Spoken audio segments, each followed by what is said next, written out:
পবিত্র কুরআনুল হাকিমের অন্যতম সূরা সূরা ইউনুস এর 58 নম্বর আয়াত আল্লাহ সুবহানাহু ওয়া তাআলা বলেছেন, কুল বিফাদলিল্লাহি ওয়া বিরহমাতিহি ফাবিযালিকা ফালইয়াফরাহু হুয়া খায়রুম মিম্মা ইয়াজমাউন।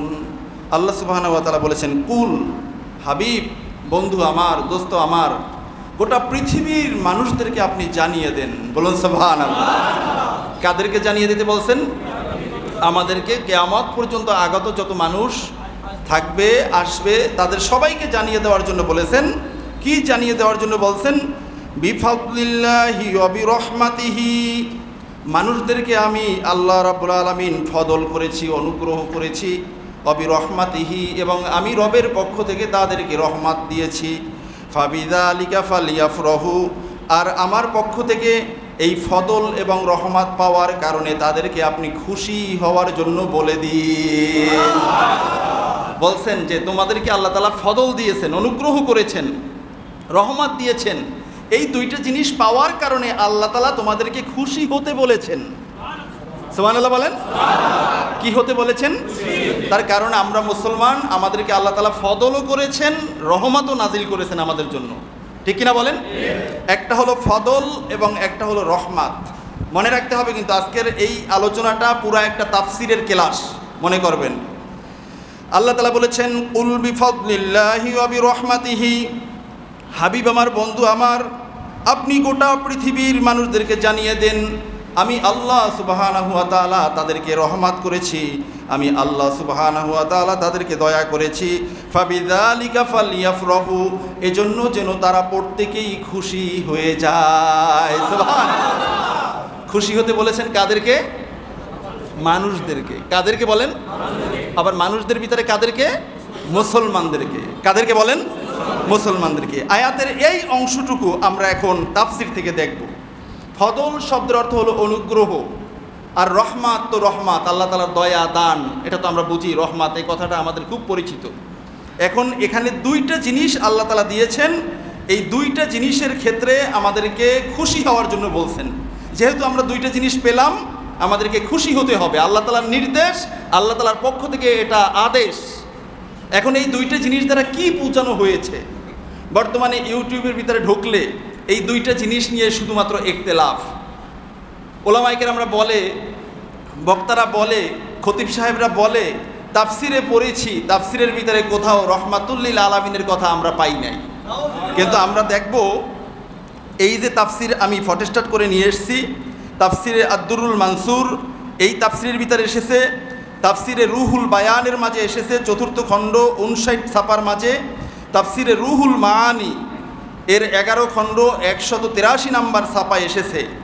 রাইসুল মুফাসসিরিন আব্দুল্লাহ ইবনে আব্বাস রাদিয়াল্লাহু তাআলা আনহুমা থেকে হাদিস। বলুন সুবহানাল্লাহ। রাইসুল মুফাসসিরিন যাকে বলা হয় তারজুমানুল কোরআন, কোরআনের যত মুফাসসির আছেন সব মুফাসসিরদের নেতা, সরদার, আমির আব্দুল্লাহ ইবনে আব্বাস রাদিয়াল্লাহু তাআলা আনহুমা, তিনি এই আয়াতের ব্যাপারে যেই হাদিস উল্লেখ করেছেন, এই হাদিসখানা পৃথিবী বিখ্যাত তাফসিরের কিতাব তাফসিরে দুররে মানসুরে এসেছে, তাফসিরে রুহুল মাআনিতে এসেছে, তাফসিরে রুহুল বায়ানে এসেছে। বলুন আল্লাহু আকবার। কি এসেছে দেখেন, আন ইবনে আব্বাস রাদিয়াল্লাহু তাআলা আনহুমা ফিল আয়াহ ক্বালা ফাদলুল্লাহি আল ইলমু ওয়া রাহমাতুহু মুহাম্মাদুন সাল্লাল্লাহু আলাইহি ওয়াসাল্লাম। আব্দুল্লাহ ইবনে আব্বাস রাদিয়াল্লাহু তাআলা আনহুমা বলেন, দুনিয়ার আল্লাহর রাসূলের উম্মতেরা জেনে রাখো, এই আয়াতে কারিমার মাঝে আল্লাহ তাআলা ফাদলুল্লাহর কথা বলেছেন, আল্লাহ তাআলার পক্ষ থেকে অনুগ্রহের কথা বলেছেন। ফাদলুল্লাহ দ্বারা এখানে উদ্দেশ্য হলো দ্বীনি ইলম। সুবহানাল্লাহ। দ্বীনি ইলম, কোরআন, হাদিস, ইজমা, কিয়াস, ফিকহ, এগুলোর যে জ্ঞানগুলা, এই দ্বীনি ইলমটা দ্বারা, দ্বীনি ইলমটাকে বোঝানো হয়েছে ফাদলুল্লাহ। এটা আল্লাহ তাআলার দয়া। বলুন না সুবহানাল্লাহ। ইলম যদি আমাদের কাছে না থাকতো আমরা কি নামাজ পড়তে পারতাম? আমরা কি রোজা রাখতে পারতাম? আমরা তো মানুষই হতে পারতাম না। ঠিক কিনা বলেন? তার কারণ জাহিলিয়াতের জামানায় যারা মানুষ ছিল তারা শিক্ষিত ছিল। সবচেয়ে বড় শিক্ষিতটাকে বলা হয়েছে আবু জাহেল। ঠিক কিনা বলেন? তাহলে ওই দ্বীনি ইলমটা যদি না থাকতো তাহলে আমরাও তো বড় বড় আবু জাহেল হয়ে বসে থাকতাম। ঠিক কিনা বলেন? তাহলে দ্বীনি ইলম এটা আল্লাহ তাআলার পক্ষ থেকে বড় অনুগ্রহ উম্মতের জন্য, বান্দার জন্য। ক্লিয়ারটা, বুঝটা একেবারে ক্লিয়ার না? এরপরে দ্বিতীয়টা দেখেন, অরহমাতুহু মুহাম্মাদুন সাল্লাল্লাহু আলাইহি ওয়াসাল্লাম। আয়াতে কারিমার মাঝে দ্বিতীয় যে রহমাতের কথা বলেছেন, এই রহমত দ্বারা উদ্দেশ্য হলো রহমাতুল লিল আলামিন মুহাম্মদ সাল্লাল্লাহু আলাইহি ওয়াসাল্লাম। বলুন সুবহানাল্লাহ।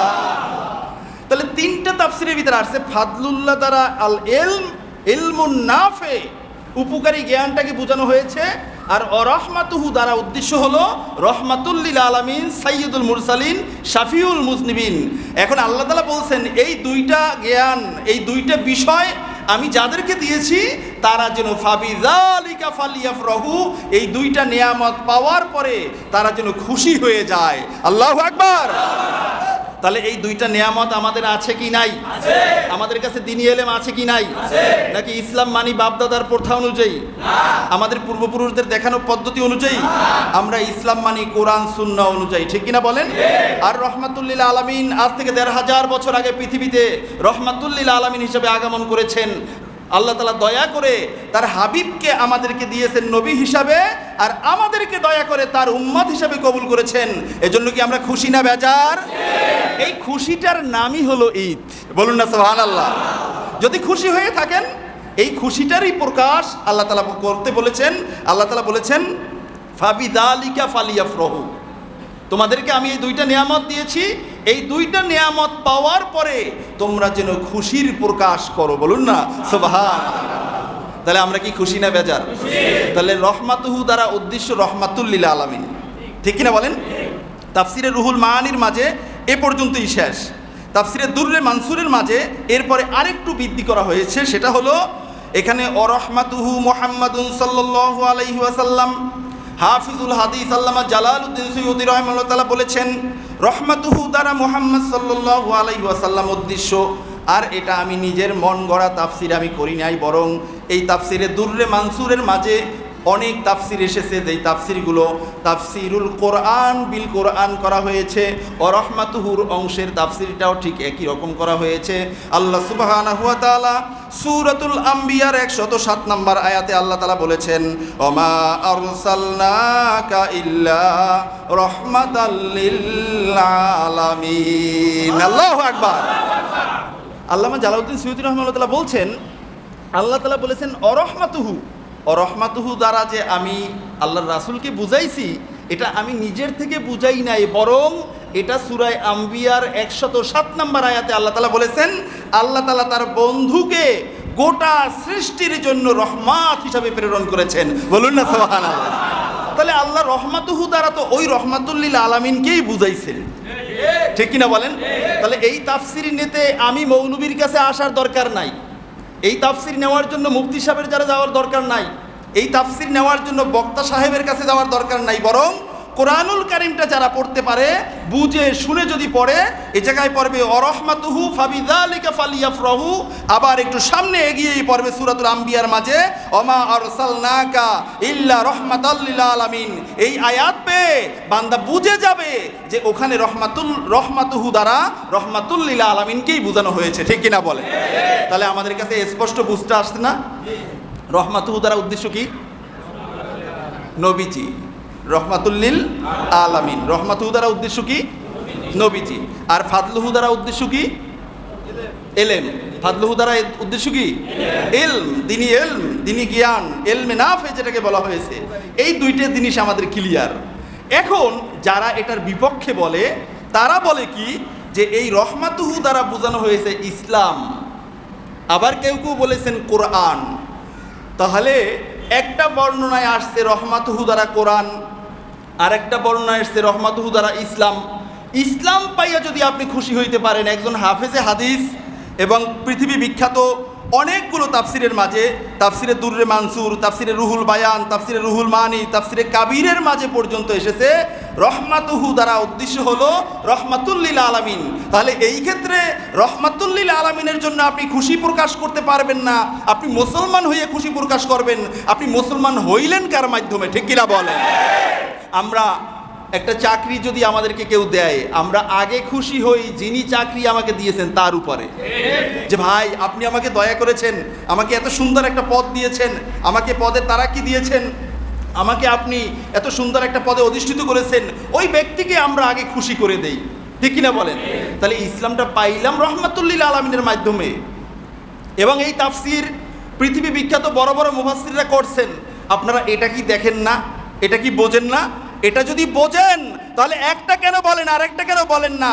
আমাদের বুকে সাহস আছে, আমরা বলতে পারি কোন কোন মুফাসসির অরহমাতুহু দ্বারা ইসলাম বুঝিয়েছেন, কোরআন বুঝিয়েছেন, কিন্তু অনেক মুফাসসির কিরাম অরহমাতুহু দ্বারা রহমাতুল লিল আলামিন বুঝিয়েছেন। সুতরাং রহমাতুল লিল আলামিন এই মাসে পৃথিবীতে আগমন করেছেন। আমরা মুসলমান, আমরা রাসূলের উম্মত হিসাবে 1 কোটি বার আমরা খুশি হব, আমাদেরকে বাধা দেওয়ার কোনো ক্ষমতা থাকবে না। বন্ধুরা আমার, এজন্য আমাদেরকে বুঝতে হবে যে রহমাতুহু এবং ফাদলুহু দুইটা দ্বারা উদ্দেশ্য কি, ঠিক কিনা বলেন? আমি যে কথাগুলো বললাম ধীরে ধীরে বললাম, আপনাদের সবার বুঝে আসছে না? এবারে একটা ভিন্ন হাদিস শোনেন।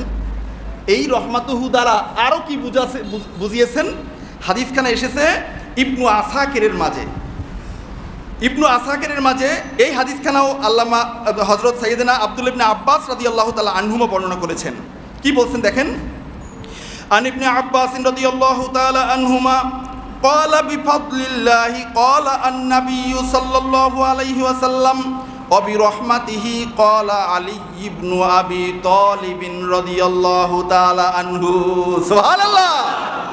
আব্দুল্লাহ ইবনে আব্বাস রাদিয়াল্লাহু তাআলা আনহুমার আরেকখানা হাদিস ইবনু আসাকিরের মাঝে এসেছে এবং তাফসিরে আদ-দুরুল মানসুরের মাঝে ওই হাদিসখানা নকল করা হয়েছে। এখানে বলা হয়েছে যে কুল বিফাদলিল্লাহ, এই ফাদলুল্লাহ দ্বারা আগের হাদিসে বোঝানো হয়েছে ইলম বোঝানো হয়েছে, কিন্তু এখানে ফাদলুল্লাহ দ্বারা আল্লাহর রাসূলকে বোঝানো হয়েছে। বলুন না সুবহানাল্লাহ। এখানের ইবারাতটা কেমন? কুল বিফাদলিল্লাহি ক্বালা আন-নাবিয়্যু সাল্লাল্লাহু আলাইহি ওয়াসাল্লাম, যে আল্লাহ তাআলা বলেছেন কুল বিফাদলিল্লাহ, হাবিব আপনি ফাদলুল্লাহর জন্য তাদেরকে খুশি হতে বলেন। ফাদলুল্লাহ দ্বারা উদ্দেশ্য হলো আন-নাবিয়্যু সাল্লাল্লাহু আলাইহি ওয়াসাল্লাম। বলুন না সুবহানাল্লাহ। আগের হাদিসে পাইলাম রহমাতুহু দ্বারা নাবিয়্যু সাল্লাল্লাহু আলাইহি ওয়াসাল্লাম, আর এই হাদিসে পাইলাম ফাদলুল্লাহ দ্বারা নাবিয়্যু সাল্লাল্লাহু আলাইহি ওয়াসাল্লাম।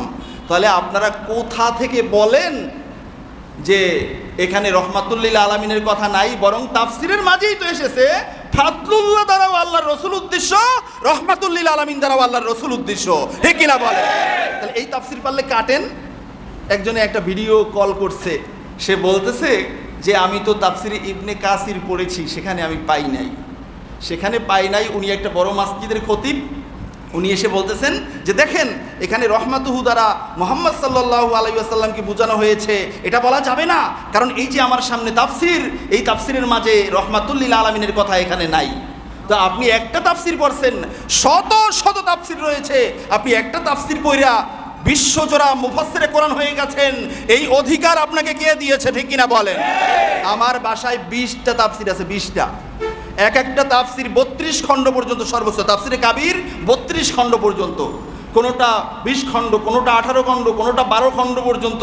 আমি নিজে পড়ে এই কাগজের তাফসিরে রুহুল বায়ান, তাফসিরে রুহুল মানি, তাফসিরে কাবির, তাফসিরে আদ-দুরুল মানসুর, এই 4টা বিশ্বজোড়া তাফসিরের মাঝে পেয়েছি রহমাতুহু দ্বারা উদ্দেশ্য হলো রহমাতুল্লিল আলামিন। আল্লাহু আকবার। আমরা খুশি না বেজার?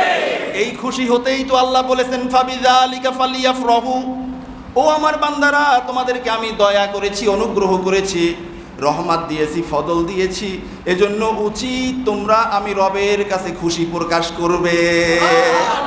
তাহলে আমরা খুশি না বেজার? তাহলে কুল বিফাদলিল্লাহ দ্বারা আর নবী সাল্লাল্লাহু আলাইহি ওয়াসাল্লাম। তাহলে এই হাদিসে পরের অংশ দ্বারা কি বোঝানো হয়েছে? পরের অংশ দ্বারা বোঝানো হয়েছে অবি রহমাতিহি, আল্লাহ রাব্বুল আলামিন যে বলেছেন আমি রহমত দিয়েছি এজন্য খুশি হও, এখানে একটা জটিল কথা বলেছেন। অবি রহমাতিহি দ্বারা উদ্দেশ্য হলো ক্বালা আলী ইবনু আবি তালেব, আল্লাহর রাসূলের চাচাতো ভাই, আল্লাহর রাসূলের জামাতা, ইসলামের চতুর্থ খলিফা আলী ইবনে আবি তালেব রাদিয়াল্লাহু তাআলা আনহুকে বোঝানো হয়েছে অবি রহমাতিহি দ্বারা। বলুন না সুবহানাল্লাহ। তার মানে আহলে বাইতকে বোঝানো হয়েছে। আহলে বাইতও আছে, আল্লাহর রাসূলও আছে। আমরা আহলে বাইতকে পাইছি নূহ আলাইহিস সালামের কিস্তির মতো, আর রহমাতুল লিল আলামিনকে পেয়েছি শাফাআতকারী। দুইও দলকে পেয়ে আমরা খুশি, খুশি আর খুশি, ঠিক কিনা বলে? এই খুশি হওয়ার জন্যই আল্লাহ বলেছেন ফাবিযালিকা ফালিয়াফরাহু, তোমরা এটা পাওয়ার পরে তোমরা খুশি হয়ে যাও। সুবহানাল্লাহ। এখন আমরা খুশি হইলাম নাকি বেজার হইলাম? সবাই খুশি না বেজার?